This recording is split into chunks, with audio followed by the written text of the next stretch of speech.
ስሰራ ብረት ይሆንኩ ነው አይደለም ይመስልሽ? እባክሽ አመዳም እሷን ነው አመዳም ያልሻት? ለፀሐይ የምታበራ ልጅ አመዳም ብሎ መናገር አይከብድም? ይቅርታ ጠይቂያት እና የተመረቅሽ ልበልሽ? እስቲ ራስሽን ተመልከቹ።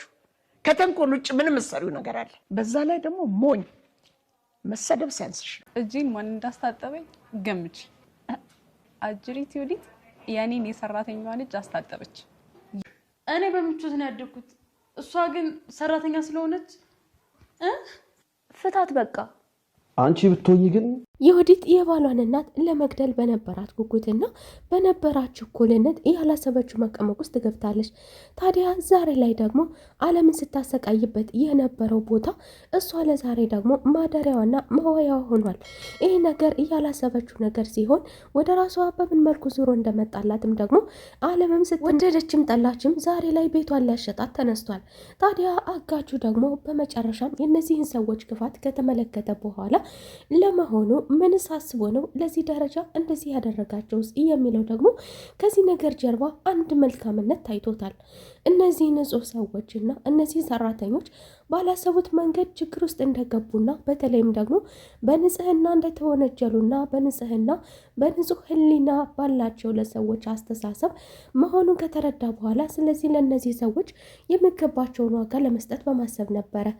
ሰላም ጤና ይስጥልኝ ውድና የተከበራችሁ የቻናል ቤተሰቦች እንደምን አላችሁ? ሁላችሁም በያላችሁበት የዓለም ዳርቻ ሰላማችሁ ብዝት ይበልልኝ።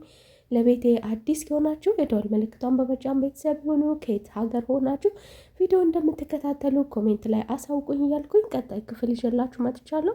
ወንድዬም የእናቱን ጭንቀት ከተገነዘበ በኋላ ዓለምን ለመፈለግ እናቱን ለማስደሰትና የእናቱን እርግማን ፍራቻ ከዚህ በፊት ሲከራከርበት የነበረውን ነገር ግን ባለቤት ይህንን ነገር አታደርግም፣ እናቴ የባህሪ ለውጥ ያመጣሽው አንቺ ነሽ ያለ ቢሆንም ነገር ግን በመጨረሻም ዓለም ያለ አንድ ነገር እንዳልተሰወረች ተገልጾለታል።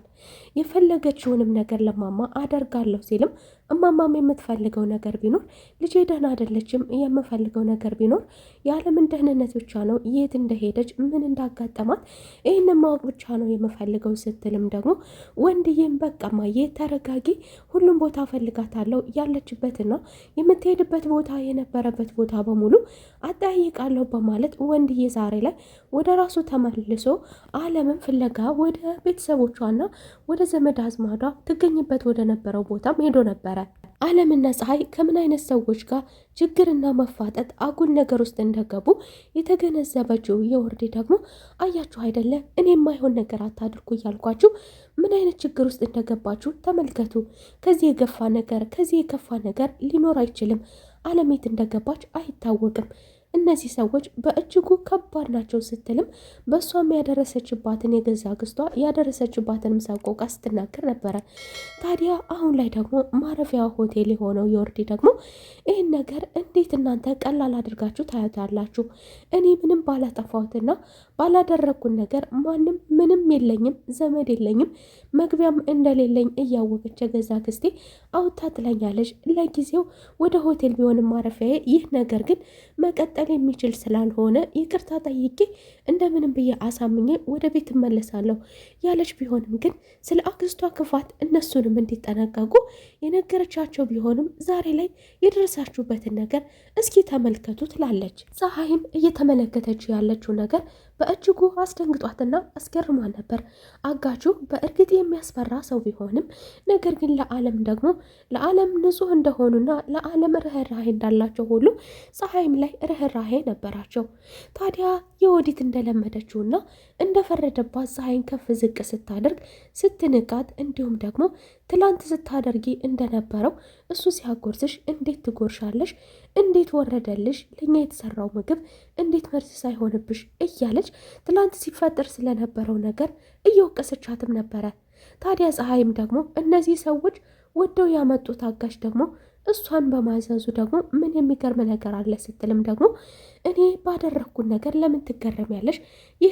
ይህንን ሰውዬ እኔ እኮ ወድጄ አይደለም ያመጣሁት፣ እኔም ወድጄ አይደለም ይህንን ነገር ያደረግኩት። አይን ጉረሽ ዜላ መጉረስ የፀሐይን ሶፋ ላይ መቀመጥ የተገረመችበትና እንዲሁ ደግሞ የተናደደችበት የወርዲ ደግሞ እሱ ቢያዝሽስ አንቺ እንዴት ተቀበለሽ ይህንን ነገር ታደርጊያለሽ በማለት ከፀሐይ ጋር የተከራከረች ቢሆንም ነገር ግን ፀሐይ ደግሞ ሌላ ብቁ የሆነ ምላሽ አላት። እነሱን የማንበርከክ ብቃት ካለው ይሄ ሰውዬ እነሱ የሚላቸውን እነዚህ ሰዎች ለማንም የማይታዘዙ ሲሆን ዛሬ ላይ ደግሞ እነሱን ተንበርክከው ማየት እማማን ቢሆኑ የወዲት እናት ግፈኛዋ የወዲት እናት ወይዘሮ ወርቄ ይህንን ነገር ማድረጓ ታዲያ ደግሞ እነሱ ይህንን ነገር ካደረጉ ለሷ ይህን ነገር ማድረግ እንዴት ሊከብድና እንዴት እንደ ጭካኔ መዝገብ ውስጥ ሊገባ እንደሚችልም ስትናገር ነበረ።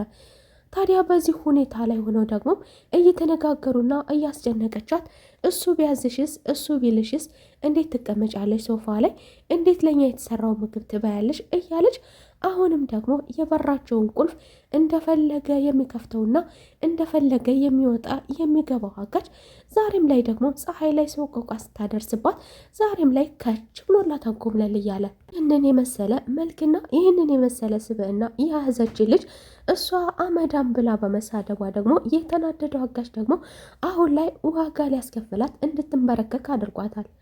ወይዘሮ ወርቄ ደግሞ ባላሰበችው መንገድ የልጇ ተንበርክካ ማግኘት የልጇን ተንበርክካ ማየትና ማግኘት በእጅጉ አስደንግጧል ነበረ። ምን እያደረግሽ ነው? ከመሬት ተነሺ፣ ምን ሆነሻል?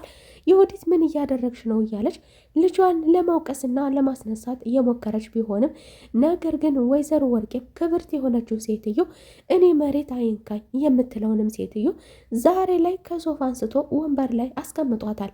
ወንበሩን የሚመጥናታን ያለው ከእድሜዋ አንጻር ተመልክቶ እንጂ እሷንም ያንበረክካን ነበረ። ታዲያ ዛሬ ላይ አንተ ልጅ እባክህን ስትል መለመንና መማፀን የማትወደው ሴትዮ ደግሞ ዛሬ ላይ እባክህን ምንድነው የምትፈልገው? ለምንድነው እንደዚህ የምታንገላታን? ምን ላድርግልህ ልጅ ስትል ወይዘሮ ወርቄ በሚሊዮን የተጠየቀችውን ገንዘብ ዛሬ ላይ ከ200 ሺህ ከ50 ሺህ ተነስታ እንዲሁ ከሚሊዮንም ቀጥላ ደግሞ ወደ 3 ሚሊዮን ለማድረግ ደግሞ ቃል ገብታለን ነበረ።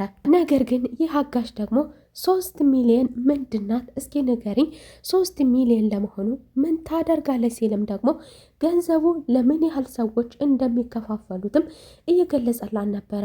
እሷ ይህንን 23 ሚሊዮን የምትለውን ነገር አቁም፣ ይህንን ነገር ለመሆኑ ይህንን ቁጥር ራሱ ሰዎችስ ያውቁታል ወይ? ሀገር ውስጥ በጀት ውስጥ እንደዚህ ይኖረዋል ወይ? የሚልም ደግሞ ያ የነበራትን ንፉግነት ዛሬ ላይ ሰፋ አድርጋ ደግሞ ወደ 3 ሚሊዮንም ከፍ ያደረገች ቢሆንም 3 ሚሊዮንም የሀገሪቱ በጀት ራሱ ይኖራታል ብላ የማታስበው ሴትዮ እንግዲያውስ ዛሬ ላይ በፍቅር የማታመጭ ከሆነ ወደሽ ሳይሆን በግድሽ ይህንን ነገር ታደርጊያለሽ ሲል ወይዘሮ ወርቄንም ከፍ ዝቅ አድርጎ ከክብሯ ዝቅ እንድትል አድርጎ የፈለገውን ነገር እያዘዛት ይገኛል። የማማን ጭንቀት የተገነዘበው ወንድዬ ደግሞ ከነበረበት ማንነቱ ተቀይሮ አሁን ላይ እንዳልታገተችና ሲከራከር የነበረው ወንድዬ ደግሞ አሁን ላይ በመጥፋቷ በእርግጥ ይህ ነገር ያለ አንድ ነገር አይደለም በማለት እማማ የተናገረችውን ነገር እስኪ ላዳምጣት በማለት ካዳመጣትም በኋላ ዓለምን ፍለጋ ሞቶ ነበረ ወንድዬ። ታዲያ ወንድዬ ሁሉም ቦታ ቢያስፈልጋትም አንድም ቦታ ልትገኝለት አልቻለችም። ምን ሆና ይሆን? ደላሎቹም ጋር ሄዶ ነበረ። ዛሬ ላይ ይሄንን ነገር አእምሮን እንዲከፍት አድርጎታል። እማማ በእርግጥ ልጄ አልተቀየምኩህም፣ አላዘንኩብህም። ምክንያቱ ደግሞ እንዳልፈርድብህ ያደረገኝ ምክንያት ባለቤትህ የወዲ ካንተ ፊት ሌላ ናት፣ ከኔ ፊት ሌላ ናት። ልጄ አልፈርድብህም። አሁን ላይ ብቻ የምፈልገው ዓለምን አድራሻዋን ጠይቀህ ምን ውስጥ እንደገባች የት እንደሆነች ምን እንዳገኛት እንድታጠይቅልኝ ነው ብቻ ባለችው መሰረት ወንድዬ ታዲያ ወደ ሁሉም ቦታ ወደ ደላላ ቦታ ሰራተኞች የሚገኙበት ቦታ ሄዶም ነበረ። ዓለምን ያመጣበት ቦታ ቢጠይቅም ነገር ግን አየናት የሚልም አንድም ሰውም አልነበረም።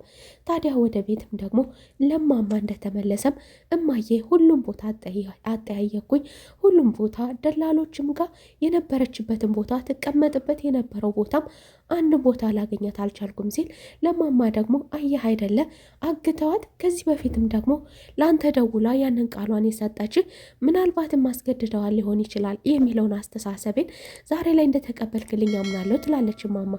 ወንድዬም ይህንን ነገር ከመገናዘቡ ዛሬ ላይ ተቀብሎ ወደ ተግባር የወዲት እናት ወይዘሮ ወርቄ ለመሆኑ አንቺ ጅል እኔ ይህንን ነገር አድርጌ ብልሽ ጅልነትን ተጠቀሚ ብዬሻለሁ እንዴ ስትልም ደግሞ ወይዘሮ ወርቄ ዛሬ ላይ ልጇን እየወቀሰች ትገኛለች። ምንም አይነት ጥቅምና ምንም አይነት ዋጋ ሊኖረው በማይችል ጊዜ አየሽ አይደለ ይቅርታ ብትይኝም የአንቺ ይቅርታ የኔን ቤት ሊመልስልኝ አይችልም ትላለች።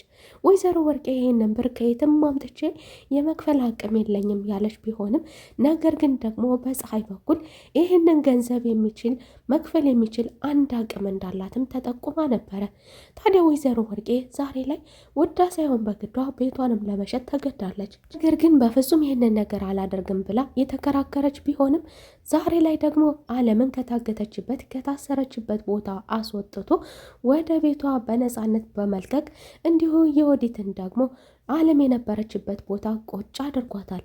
የወዲትም እባካቸውን እርዱኝ፣ እኔ ከዚህ ቦታ ለሰከንድ መቀመጥ አልችልም እያለች የተማጸነች ቢሆንም ነገር ግን ሰዎች ላይ ስታደርጊስ አይሰቅሽም በማለት ጨለማ ቦታ ለአለም ግን ያልተዘጋ የነበረ ብርሃን የነበረበት ቦታ ላይ ያስቀምጧት ቢሆንም ነገር ግን ዛሬ ላይ ደግሞ ለየወዲት ጨለማ ቦታ ላይ ያስቀምጠዋታል። ታዲያ ወይዘሮ ወርቄ ይህንን ነገር ማድረግ አልፈልግም ያለች ሲሆን እንዴት አድርጋ ወዳ ሳይሆን በግዷ ቤቷን ሽጣ እንደምትከፍል የወዲትም ይህንን ነገር ስታደርግ የነበረውን ነገር እንዴት አድርጋ ዋጋ እንደምትከፍል እሱ በሚገባ አሳይቷቸዋል። ለዛሬ ወይዘሮ ወርቄ አልከፍልም ያለችውን ነገር እንድትከፍል የሚያደርጋትን ነገር ልጇን አለምን ያገቱበት ቦታ ውስጥ ወስዶ ማገቱ ቤቷን እንድትሸጥ ያደርጋታል። ዛሬ ለወይዘሮ ወርቄ ይህንን የመሰለ ሰርፕራይዝ ካዘጋጀላት እንግዲህ በሚቀጥለው ደግሞ ወይዘሮ ወርቄ አብራት መቀመቅ ውስጥ ትገባ ይሆን ወይስ ደግሞ ቤቷን ሽጣ ታስረክብ ይሆን? ወይም ደግሞ ሶስተኛው አማራጭ ደግሞ ወደ ሶሻል ሚዲያ መታየት የሌለበትን ቪዲዮ አሰራጭቶ የሚያስፈራራበትን ነገር በእርግጥ ይሄንን ቪዲዮ ሶሻል ሚዲያ ላይ ከተሰራጨ ሰዎች ዘንድ ከደረሰ መንግስት ዜጋዬ ላይ እንዴት እንደዚህ ታደርጊያለሽ በሚል ምን አይነት መቀመቅ ውስጥ ሊከታት እንደሚችል ንጹህን ሰው ለማጥፋት በመሞከሯ በእርግጥ ይህንን ነገር ያደረገችው ቀላል አለመሆኑን በሚገባ ስለምታውቅ እንግዲህ ውድ የሆነውን ነገሯን ወይዘሮ ወርቄ ባላት ስግብግብነትና ባላት ጨካኝነት የተነሳ ውድ የሆነውን ቤቷን በሚሊዮን የሚቆጠር በ30 ሚሊዮን 23 ሚሊዮን የለኝም ስትል 30 ሚሊዮን እንደሚያወጣ ቤቷ የተገመተውን እንግዲህ ለልጇ ለወዲት ስትል ወዳ ሳይሆን በግዷ ትሸጥ ይሆን የሚለው የሁላችንም በጉጉት የምንጠብቀው ነገር ነው። የዛሬው ክፍል ይህንን ይመስል ነበረ። በቀጣይ ክፍል ተመልሰን እስከምንገናኝ መልካም ቆይታ። ስለምትከታተሉኝ ከልቤ አመሰግናለሁ። ላይክ ሼር በማድረግ አትርሱ ቪዲዮውን እያልኩኝ ቻው።